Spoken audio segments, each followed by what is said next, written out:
Ergueremos bandeiras con mamás, o vento contra vento, contra balas, onde corren de morte as... Galiza contaba a inicios dos anos 70 cuns 2.700.000 habitantes. Até mediados daquela década, o sector primario representaba aínda o 49% da poboación activa, o secundario o 23% e o terciario o 27%, sendo aínda cativo o movemento obreiro. A pesar do medre experimentado durante o chamado desarrollismo, cinguido a núcleos urbanos e polos obreiros como Vigo ou Ferrol, a maioría social seguía depauperada. A renda per cápita galega ficaba un 30% por baixo da media española e as taxas migratorias seguían altísimas, potenciadas polo réxime franquista para incrementar as arcas do Estado español a través das remesas da emigración. Na década dos 70, a ditadura de Franco aumentara a represión sobre a ilegalizada oposición de esquerdas, particularmente contra o movemento operario e as forzas nacionalistas de Galiza, Euskadi e Cataluña. A loita clandestina pulaba desde finais dos anos 60 pola mellora das condicións laborais e de vida, alén de forzar un tímido aperturismo social e político dunha ditadura que procuraba a lexitimación internacional. Desde finais dos 50, o PCE, como principal forza opositora, desenvolvería unha estrategia de infiltración nas estruturas da organización sindical española, coñecida como Sindicato Vertical, conformando as primixenias comisións obreiras.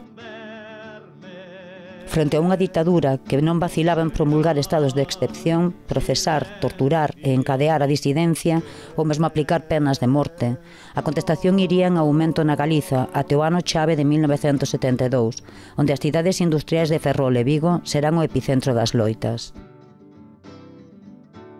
O 72 foi unha explosión, nunca mellor dito, unha explosión de solidaridade e de unidade da clase traballadora galega. E foi todo un ano de conflitos. Claro, esa explosión de solidaridade non se dá como consecuencia, non se dá espontaneamente, sino que ten todo un proceso de autoorganización e de mentalización dos traballadores, un proceso que viña de atrás. Houbo toda unha década que vai desde os 60 aos 72, onde o movimento obreiro comeza a organizarse, e donde ten unha relación moi importante con este proceso, non se pode negar, Comisións Obreiras e o Partido Comunista que dirixe, digamos, é a cabeza política de todo este proceso. Si ben a dirección en gran medida estaba en más do Partido Comunista, todo o que era a representación sindical nas empresas e o propio conxunto da organización agrupaba correntes de opinión moi diversas. O sea, agrupaba desde sectores da socialdemocracia, do nacionalismo, diversas corrientes, digamos, do que podía ser o comunismo, unha visión comunista da saída da problemática social. Comisións obreras as formaban os propios traballadores, as elixían os traballadores nas súas fábricas, había comisións obreras de fábrica, na cal participaban todo o aspecto político de esquerdas por unha causa común, que era o defender os dereitos dos traballadores e ao mesmo tempo loitar contra a ditadura franquista. Había jurados, daquela non había comités, había jurados, pero había membros dos jurados infiltrados do Partido Comunista, digamos, de colectivos nacionalistas e demais, infiltrados nos jurados, pero sin descubrir. Sempre suelo baixar as folgas do 62, porque naquel intre non había comisións obreiras nin PC, e os traballadores foron capaces, a miña experiencia como aprendiz, que hai desde o que che decía antes, de xente que tiñan que presentarse en comisaría cando viña muller de Franco a Vigo ou mismo Franco, foron un pouco os que convocaban asambleas e con movimento asambleario levaron para adiante as folgas. Eu recién estaba salido da maestría industrial e incorporeime ao traballo en Barreras no ano 64. E ali xa empecé cos movimentos obreiros que había ali, empezamos a organizarnos. E, bueno, a partir da redada esta de Barreras, pois, bueno, nós, pois, claro, sufrimos moita presión, sufrimos secuestros, sufrimos tortura, sufrimos moita presión, nos amenazaron con meterse coas nosas familias respectivas e arruinalas, e entonces demos un paso atrás, evidentemente. Nós, cando salimos da cadea, salimos condenados por o Tribunal de Orden Público, nos deron unha salida provisional, é dicir, unha libertad provisional. O 10 de marzo de 1972, a policía franquista reprimía brutalmente a movilización dos obreiros da factoría naval de Bazán, en Ferrol, causando dúcias de feridos e asasinando os obreiros Amador Rei e Daniel Niebla. A solidariedade prendeu con forza entre a clase obreira de toda Galiza, nomeadamente en Vigo, onde tiveron lugar paros laborais desde o día 11 ao 16 de marzo, alén dunha multitudinaria manifestación o día 15 na Porta do Sol, disolta por unha carga policial. Eu era jefe de equipo dun taller, tiña línea directa de teléfono, entonces me chamou un compañeiro de comisións, Andrade concretamente, iso ás 9:30 da mañán ou 10 da mañán. Oye, mira que en Ferrol hubo dos mortos, aí isto tal, contoume tal, entonces, claro, mirou salín do taller e fun polos contactos todos da fábrica a dicir o que pasara e dicir que parar. Esa mesma mañán paramos. A nos chaman por teléfono desde Vulcano e nos dicen que se produciron os asesinatos. Inmediatamente se correu a voz por toda a factoría. Xa nos reunimos na zona de prefabricación, convocamos aí unha asamblea boca a boca, eu me desplacei a moitos sitios e outros compañeros tamén. Facemos a asamblea e ali acordamos a parar e seguir para adiante ca folga. Aquí en Vigo fíxese unha gran manifestación o 15 de marzo na Porta do Sol. Bueno, estaba toda a Porta do Sol ateigada, pero non había decisión de lanzarse. Nos tíamos os grises mesmo ali diante, entón un grupo de organización obreira foi o que deu paso a frente con aquilo Vigo con Ferrol, policía asesina, cargaron. Bueno, foi unha masacre ali. Hubo uns 14 ou 15 detidos, pois chama a atención que daquela houbera dúas multas de 50.000 pesetas do ano 72, claro. 5 ou 6 de 10.000 ou de 25, así hasta 14 ou 15 detidos que caiu un compañero noso tamén da Organización Obreira, precisamente o representante da célula de estudiantes. Foi o primeiro que saltou, entonces a policía me viu e foi ao terminar a manifestación. Me enmallaron a hostias, pararon a mitad, me meteron outro jeep, me enmallaron a hostias e cando cheguei a comisaría estaba desfeito e ali ainda seguiu a cousa, non? Entón era brutal, o sea, un rapaz de 18 anos, era hostias. Hasta que soltaron os presos que había detidos e estiveron nos postos de traballo, non empezamos a traballar en ningún sitio. E quedou aí na mente de todos que non se iba a consentir ningún solo detido, ningún solo despido, cando se estivera en loita reivindicativa ou contra a represión, etc. Nas manifestacións, dábase a coñecer a Organización Obreira, xurdida dunha escisión que se produciu no ano 1971 no PCE, especialmente das súas mocidades en Vigo, e que tería un papel destacado en conflitos posteriores como a folga de 17 días en Talleres Cover no mes de abril ou a grande folga do estaleiro Barreras en maio. E hai un momento que hai unha escisión, se forma a Organización Obreira, e eu voume coa xente de Organización Obreira, porque, bueno, eu coñecía ben, porque amaba a política do PC, a política de reconciliación nacional, o que despois foi a Xunta, derivou na Xunta Democrática, que é posterior, pero, bueno, toda esa política de, digamos, de interclasismo, de perdón, de democracia, no mal sentido da palabra democracia, non da auténtica sentido de democracia popular. Entón, como xa coñecía máis ou menos eses debates e esa política, cando se dividen, eu voume coa xente de Organización Obreira. O PC seguía o seu idealismo, o seu camiño, a súa ruta. Se marcaba unha ruta, e para min que a ruta do PC en esos momentos era a de chegar ao final do réximen, pero patando. Hai que distinguir entre o que era a dirección e as súas bases combativas, sempre na rúa a un nivel de combate superior ás bases de comisións e do Partido Comunista. Non así os seus popes, os seus xefes, que seguindo a línea de actuación da súa dirección, a política deles era, sí, encetar os conflitos, demostrarlle a burguesía que sí, que tiñan forza, pero acabalos rapidamente por medio da negociación. E que para eles fora o máis barato posible. Quere dicir que se había traballadores que non foran do PC ou de comisións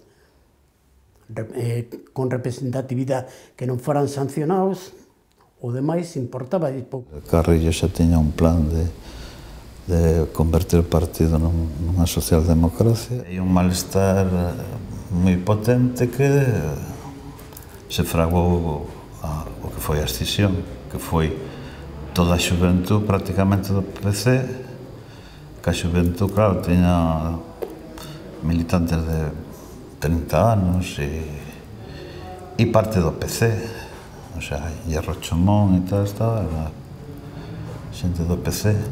Definitivamente, en xaneiro do ano 72, a principios de xaneiro, faise unha gran asamblea donde acuden os popes todos e diferentes cargos de comisións obreiras do PC e das xuventudes comunistas.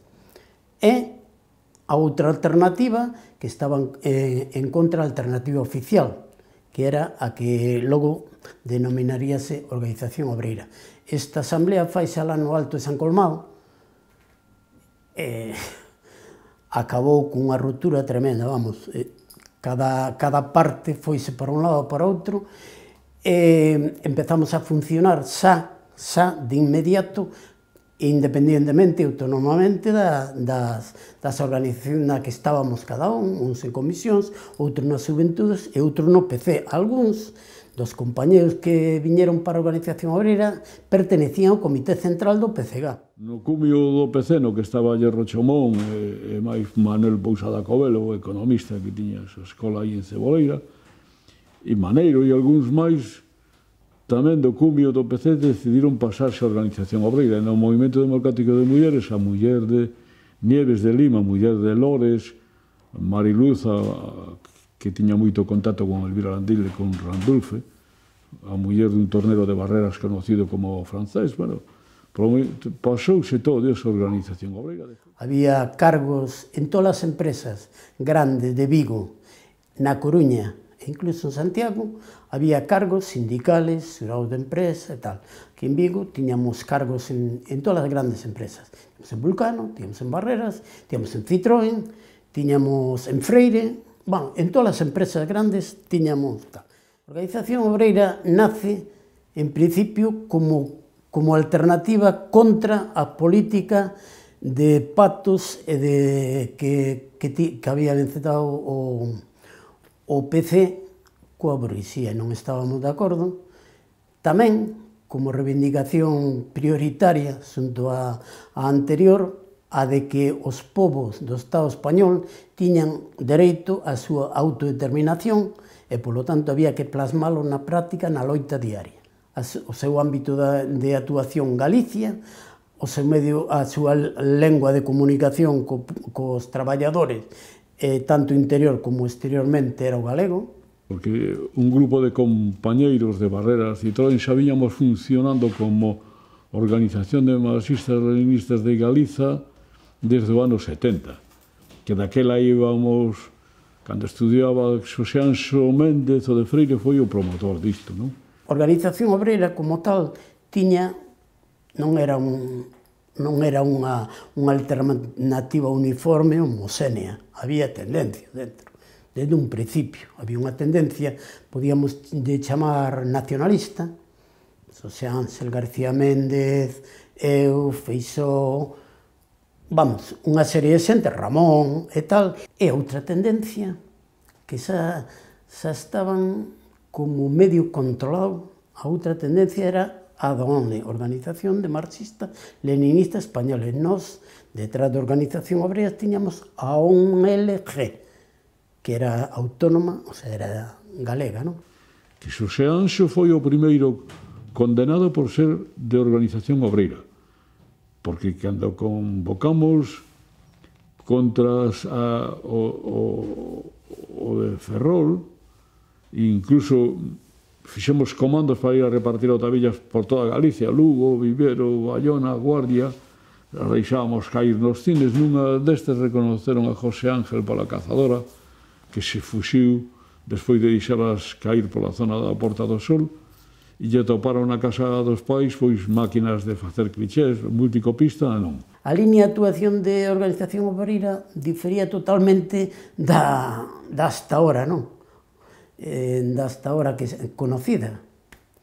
O sea, se había que enfrentar un conflito, enfrentábase con todas as súas consecuencias, incluso chegando a violencia revolucionaria. Como miraba sempre que os encabezamentos, conflitos, das manifestacións, das accións, eran homes de Organización Obreira, pois crearon unha empatía entre a clase traballadora que fixo que a organización medrara estrepitosamente. Durante o franquismo, a lingua, identidade e cultura galegas padecían un brutal asoballamento, prohibíndose ademais toda expresión política de afirmación nacional que emerxera antes do golpe de Estado de 1936. En Vigo, desde mediados dos 60, a disidencia nacionalista parapetábase na Asociación Cultural, que xunto ao Cineclube constituían dous redutos de resistencia para a oposición política. Foi o caldo de cultivo para o colectivo nacionalista Galicia Socialista, con cadros ligados á loita obreira en Citroën e que en 1971 acabaría por se integrar na UPG. Eu me introducín no nacionalismo foi a través da Asociación Cultural, que me parece que era Camilo Nogueira, o presidente, estou falando do ano 64, 65. E había en Vigo dúas institucións que absorbían, digamos, a vida da cidade, a vida cultural, entre comillas. Unha era a Asociación Cultural, que a fundaron os galeguistas de dereita. Outro núcleo de ideoloxía era o Cineclub. O Cineclub estaba completamente mangoneado polo Partido Comunista. Había un ingeniero que viñera de Madrid, rebotado, un tal Manuel Fernández Cachán, era anticarrillista, el saliuse do Partido Comunista e pediu a excedencia en Renfe e viu para Vigo. Entón, este era un home con moita experiencia e nos catou. E depois tuvo a visión de crear unha escola de graduados sociales. O afán de Cachán era organizar a clase obreira, pero nos era galeguizar, o sea, organizar e galeguizar a clase obreira. Daí nos creamos Galicia Socialista, fundamentalmente con xente de Citroën, e de outra xente había tamén. Estamos baixo libertad vigilada dentro de comisións, os nacionalistas, os galeguistas, que decían eles. Nos Galicia Socialistas sempre nacemos coa intención de integrarnos en algo. Pois, entón, cando estudiamos, nos integramos no UPG. Cando entramos os de Galicia Socialista parte, entraron Lima, un montón deles. E nos entramos, Camilo e eu, meu irmán estaban en Madrid, entonces, pois, foron a determe a plaza, e integrámonos nunha célula. Eu pasei por varias células, pois, tuve de compañeros a Xosé Severiano, a Pedro Mariño, os que eran licenciados, a Camilo, e despois empezaron a Ferrín, a muller de Ferrín, o sea, etc. E despois empezaron xa a organizalo de outra maneira. E chegou un momento no que a min me pasaron por unhas células nas que estaba García Montes, que se tiña o alcume de Lorenzo na célula. Isto era Brañas. Conocín moi tan esencialmente a Reboiras, porque eles eran uns rapaces moi novos, eran moito máis novo que eu. E Reboiras andaba sempre co Pepiño Teís, entón foron un par de veces a Asociación Cultural, eran rapaces moi noviños, e chamaban os rapaces de Seixas. Eran persoas nacionalistas, militantemente nacionalistas, que se integran na UPG, que participan moi activamente no movimento de marzo, supoño que tamén, mas eu sei seguro que en setembro, mas como dixo o propio Camilo Nogueira, que era membro destacadísimo deste grupo, eles non foron os dirixentes das grandes greves e das grandes movilizacións na rúa. Eles participaron activamente, fixeron un papel honrosísimo e ademais foron represaliados. Cando surge o tema de organización obreira, eles inmediatamente se decantaron para ter os contactos con a organización obreira e para, inda que seguían indo tamén a intercomisións de comisións obreiras, algún deles tamén viñan as reunións de organización obreira. Xa che dixen antes que, como tamén a policía andaba moi despistada, pensaba que a organización obreira era unha rama do árbol, o do tronco da UPG, non? Irmáns galegos. A conflitividade previa abonou o campo para a grande folga xeral de setembro, que detona o día 9 en Citroën a iniciativa das comisións obreiras. Unha folga que, malia a controversia inicial sobre as razóns de lanzar o conflito naquel momento, deu lugar ao maior desafío colectivo do pobo traballador galego ao réxime desde a fin da Guerra Civil, alicerzado na solidariedade de clase. A xente de comisións máis adscrita do PC forzan a folga. Automáticamente Citroën, unha empresa fascista, máis fascista de Europa, represora, a primeira medida que tomou xa despedir a 5 compañeiros. En total foron 9, non? Pero como 4 eran cargos sindicales, necesitaban outro tipo de proceso. A reivindicación principal era non traballar os sábados pola tarde, que era algo que viña recollido no convenio. Pero se había un laudo, xa, tiñas que esperar a próxima negociación do convenio para volver a reclamar iso. Nos asumimos rapidamente a situación, foi polos compañeros. Non podíamos quedarnos ao marxen dunha represión contra os compañeros. Nas reunións previas que hubo organización obreira, se suseriu e se recomendou que os que máis ou menos tiñan cargos ou responsabilidade dentro da organización obreira tiñan que pasar a clandestinidade. A clandestinidade xa estaban, a clandestinidade total. Iso quere dicir que tiñamos que cortar a relación coas nosas casas. No meu caso concreto, o día 9 foi o último día que dormín na miña casa, hasta un ano máis tarde, que volvín, despois do exilio, xa non volvín a casa dos meus pais máis. Para tirar para diante da folga de Citroën, nos reunimos xente de todas as fábricas a la arriba no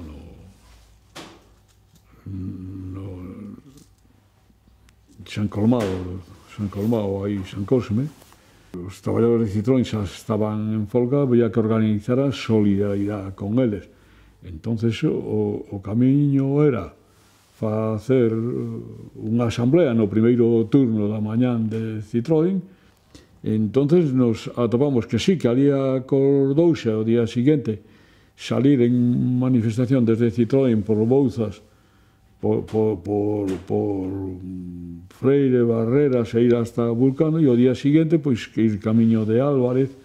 Logo despois mirouse tamén, se organizou unha semana de loita anticipada que tamén había que ir a Censa, a Porriño, como xa se fixera na de Barreras, é dicir, sacar a cousas fisbarras, ir tamén aos berbés, aos mariñeiros. Chámase a solidaridade, unha resposta contundente por parte dos traballadores. Bueno, non quero exagerar, pero 20-25.000 traballadores quedamos en folga durante aquele día.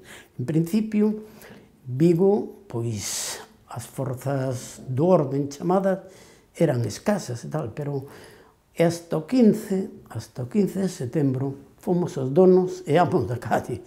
As empresas facían folga, nos institutos facíamos folga, igual non toda a xente, pero a xente dos cursos superiores, daquela era bacharelato elemental e superior, pois no superior estábamos con 15, 16, 17 anos, pois xa había xente que tiña un pouco máis de conciencia, non? Despois o que te comentaba, nos barrios pechaban as tendas, pechaban os bares,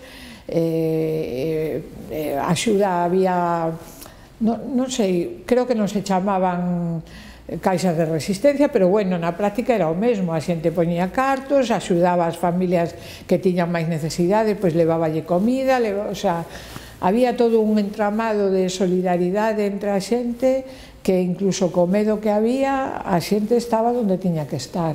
As movilizacións, bueno, estuvemos 15 días pateando por Vigo diante, detrás da policía, unhas veces por diante, outras veces por detrás, pero nós, os que estuvemos no ano 68, cuidábamos-nos moito porque nos estábamos fichados e xa estábamos advertidos de que se nos volvían a coller nos iban a joder. Despois, claro, era repartir octavillas, ir ás portas das fábricas, levantarte ás 5 da mañá, estar todo, era día e noite, vamos, vivíamos para iso. Nas accións o que nos marcaban na célula, estaba integrado xa no PEGA, no 72, entonces eran fundamentalmente panfletadas e pintadas, e acceder a concentracións, porque había concentración o día tal en tal sitio. Entón había sempre varias concentracións dispersas en Vigo para volver toda a policía. Participaba a xente en general, participaba e miraba, incluso cando fuxíamos da policía de tal, nos metíamos nos portales e a xente non nos votaba, nos recibía. Foi unha reacción moi boa da xente en general. Según se acordaba no comité de folga que se reunía en Teis na casa dun mariñeiro ali en Bichita, cada día acordábamos ali o que había que facer, chegábamos ao portal onde estaban os compañeiros pedindo de entrar no traballo como non se abrían, xa a policía ao final impedía que nos reuníramos nos portalóns, de aí que acordáramos reunirnos arriba na carballeira de Quirós, non? E ali se levaban as consignas que se acordaban no comité de folga, aí pois había xente da UPG, xente de comisións do PC e había alguén de cada sitio, non? Porque aí o comité de folga tiñamos que ir todos unidos, non? Foron centos de saltos, de manifestacións, de queimas de coches, de joder esquiroles, o sea, foi unha actividade brutal e co respaldo do que a maioría da clase obreira, no que non éramos aí 4 rapaces xóvenes rompendo escaparates, era todo un movimento e unha vanguardia moi potente, con cuadros moi potentes, porque para min, xente como Abelardo me parece extraordinarios, únicos. O 15 de setembro, así, me deteñen, porque a fábrica estaba parada, había unhas concentracións pola mañá, 6 da mañá, ali en Citroën, que era la de Dios, con moita prensa, incluso de Francia, franceses. Me deteñen, estou 3 días na cadea que non me chegan a procesar, a mí me acusaban que era do Partido Comunista, entón, claro, eu moi tranquilo, porque, bueno, estes non saben pa onde van e tal cual. Pasan os días de folga, me volven a deter, estou 3 días, bueno, deter con todo o que conleva as detencións. Entón, a mí xa me identifican como nacionalista, da UPG. Eu tuve suerte que eludín bastante ben o chollo, soportei a presión ideolóxica e física da detención.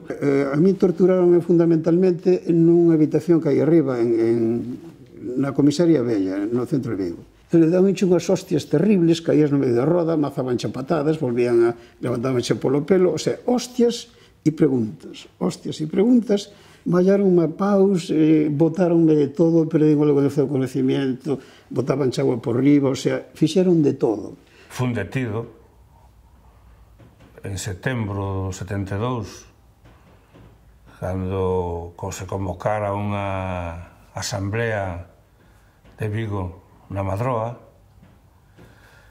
é que, como sempre, hai sempre os confidentes, os chivatos, un aviso á Guardia Civil, pois subiron algúns en coches hasta arriba, hasta a Madroa, pero a maioría deles peinando a falda da Madroa polos montes, subían polo monte. Entón, cando chegaron os de arriba, a xente escapaba polo monte abaixo, e foi cando tuveron hasta 21 personas detidas. Pois a partir do 16, máis ou menos, chegan novas forzas do orden, Vigo convírtese nunha cidade casi nun estado de sitio. Non podías ir pola calle máis de 2 en 2, sentímonos as cargas realizadas contra as manifestacións dos traballadores foron tremendas, houve bastante oposición. Entón, a partir do 17 empeza a menguar un pouco, ainda éramos fortes nas rúas, as fábricas estaban paradas e tal, pero a presión dos traballadores empezou a menguar. Había moito temor, quero dicir, a represión era brutal. As cargas policiales e a presencia policial en todo Vigo era brutal. E eu teño a sensación e a imaxe gravada na miña cabeza dunha cidade bastante fantasmagórica, en paro, unha cidade en paro e tomada pola policía. Non andaba casi xente polas rúas, as rúas estaban baleiras, aquelas rúas, figúrate, amplas de Policarpo Sanz e todo eso, e García Barbón, todo aquelo sin xente, pero circulaban os vitrasas, circulaban os buses por obrigación, obrigábanos a circular. E entón os buses iban baleiros, e dentro só iba o chofer, e detrás do chofer unha parella de policías ou de guardias civis.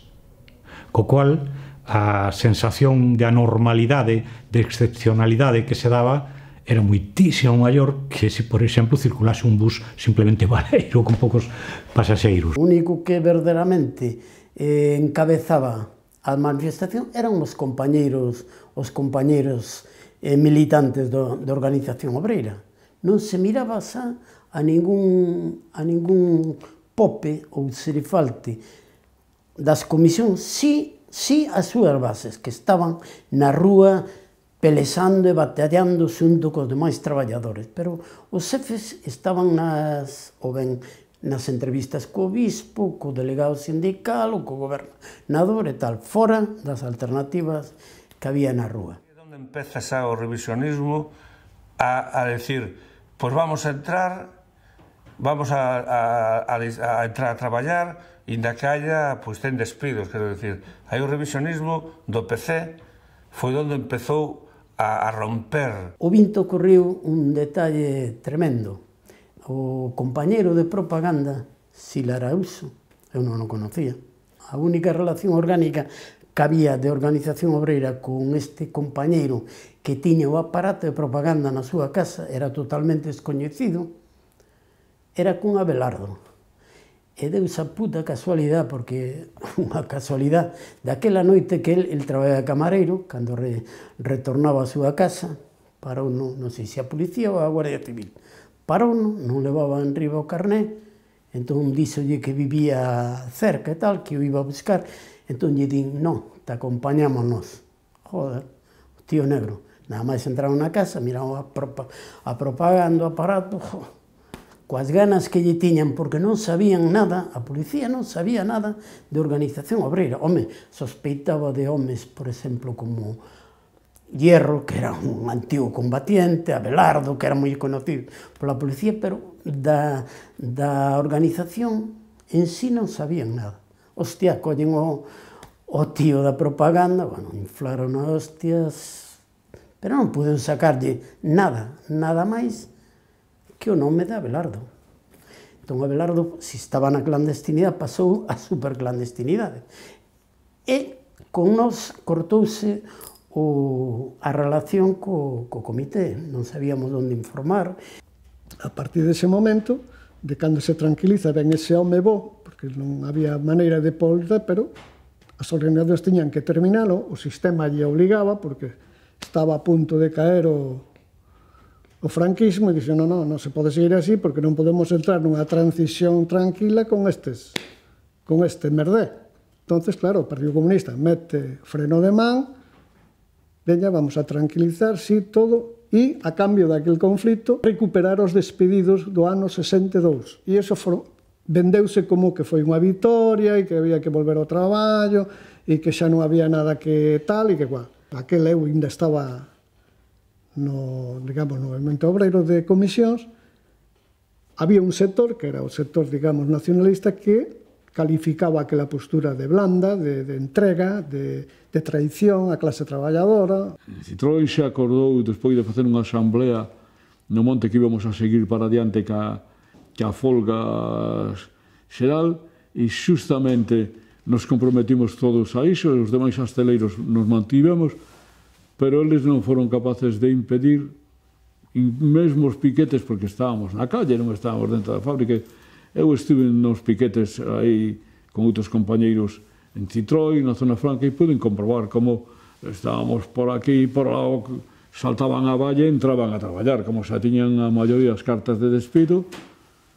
Foi un desmadre. Iso de que deu a orden que di Carlos Barros, que hai que saber acabar as folgas, e decidimos entrar. Iso é mentira.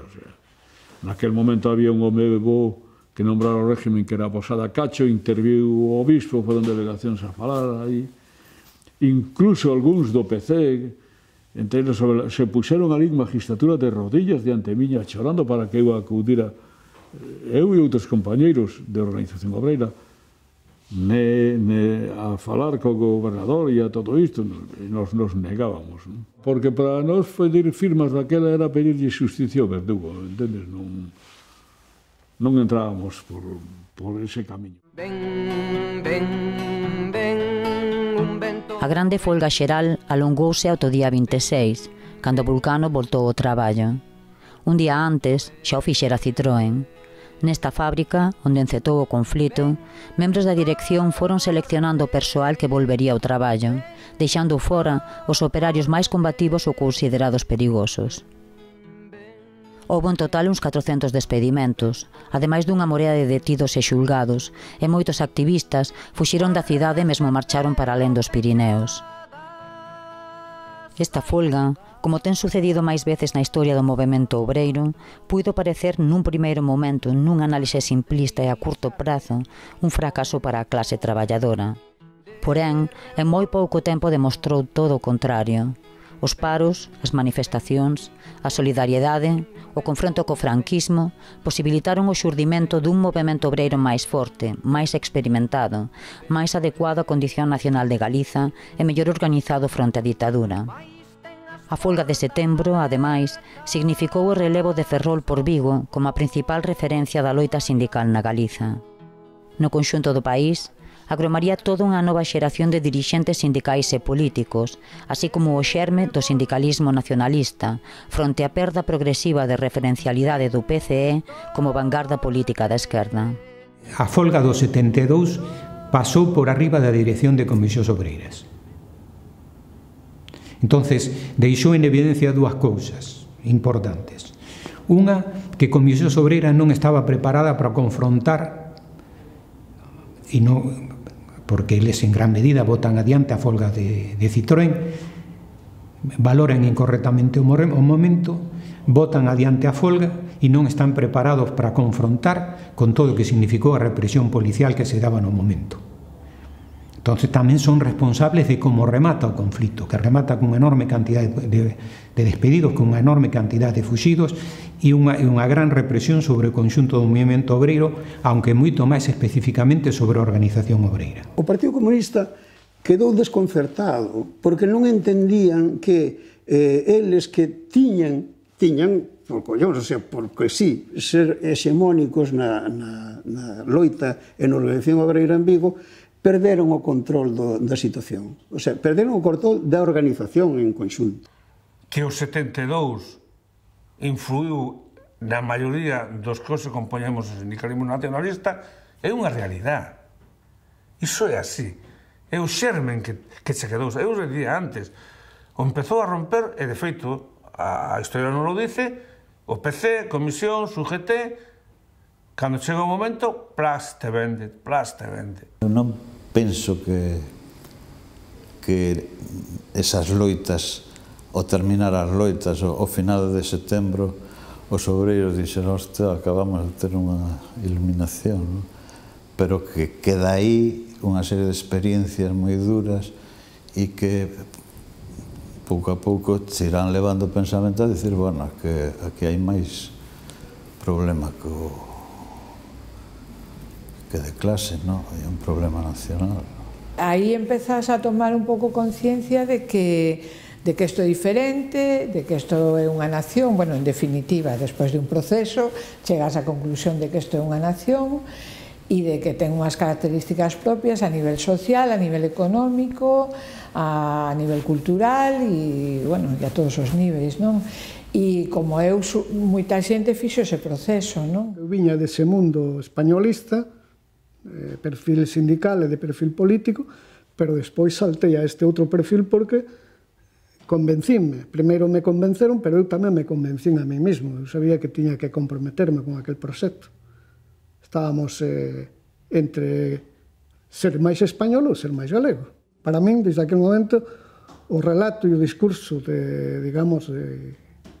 UPG foi fundamental, non? Foi fundamental porque era un proxecto claro, de país, de objetivos claros para sacar o país da situación que está. Cando por parte da UPG se dá o salto para constituir un frente obreiro, se vai constituir inmediatamente tanto con Galicia Socialista, que vai se dar o acordo, como con aqueles sectores de organización obreira que creen que este é o mellor camiño que hai, que é o mellor e o único camiño que se pode recorrer para que a organización sea coherente ca realidade do país. No mes de marzo, cando Vigo se moviliza por lo que acaba de acontecer no Ferrol, aí Moncho Reboiras entra en contacto con estas persoas que son disidentes das comisións obreiras, e a relación, como contan eles, non é vivín isto, só sei polo que lín e polo que eles contan, aí hai unha relación moi estreita entre Moncho, que estaba en Barreras traballando, e a xente que insatisfeita con a actitude de Comisión Obreiras oficial, digamos, non? Durante toda a folga de setembro do 72 hai relacións ca UPG. A UPG vai ser quen lle provea, inclusive un militante da UPG, dunha multicopista para que eles elaboren os panfletos e o material que elabore a organización obreira para distribuir nas empresas. Eles valoran as relacións ca UPG como enormemente beneficiosas. Bueno, foi un proceso, incluso dentro da UPG, que non se entendía moi ben. O Frente Obreiro non se entendía moi ben. Eu recordo que unha vez unha discusión dun órgano da UPG, eu dicía, mira, ou formámonos un sindicato ou alguén o vai a formar, ao marxen de comisións. Hai un momento en que se producen unhas reunións nos montes coa idea de formar un sindicato galego. Básicamente son xente nacionalista, aí está Mera, aí está Moncho Reboiras, hai un proxecto de montar un sindicato nacionalista en Galiza e ademais a reivindicación é que sexa único, que non existan varios sindicatos, que haxa unha central sindical única, que sexa galega e de defensa dos intereses de Galiza. No SOG acaban entrando moitas daquelas persoas que no seu momento foran disidentes das comisións obreiras oficiais, moitas, algunhas ocuparon e con toda honra, e despois varios deles morreron, postos de alta responsabilidade no nacionalismo. O sea, é un orgullo para a clase traballadora e principalmente para os sectores politizados o que foi capaz de facer a clase traballadora galega e o povo galego no ano 72. E iso é fundamental, porque o que significa como valoración colectiva, como povo. implica moito máis cousas, porque vai implicar no político, vai implicar no idiomático, vai implicar, pensémolo ben, vai implicar un cambio a moitísimo máis niveles. Vai traer aparellado con elo, digo no idiomático, porque en poucos anos vai convertir o galego, que non o era, no idioma dos oradores nas empresas, que non o era. Porque na etapa de Comisións Obreiras e anterior non o era, o era excepcionalmente. Os escritos de Comisións Obreiras e demais, os titulares eran en galego, pero os escritos do periódico eran totalmente en castelán. O sea, que vai ter un efecto que vai para alén, un efecto que vai moito máis para alén do que pode ser, digamos, a lectura do conflito exclusivamente no laboral. Eu, si o 72 teño que definilo de alguna forma, penso que a mellor definición era o 72, unha explosión de solidaridade de clase traballadora galega. Que a primeira vez que a clase obreira galega, ou parte da clase obreira galega, non como un todo, manifesta claramente que nós o que somos é obreiros galegos. A clase traballadora galega, nomeadamente milleiros de mozos e mozas, foron sensibilizados polas folgas obreiras de 1972, marcando un antes e un despois para o movemento sindical e político da nación galega, xunguindo de xeito definitivo as reivindicacións nacionais e de clase. 1972 supuxo un avance na toma de conciencia propia do proletariado galego, sementando as bases dun modelo sindical combativo, participativo, de contrapoder e con base e cabeza na Galiza, marcando un cambio de tendencia na historia do noso país.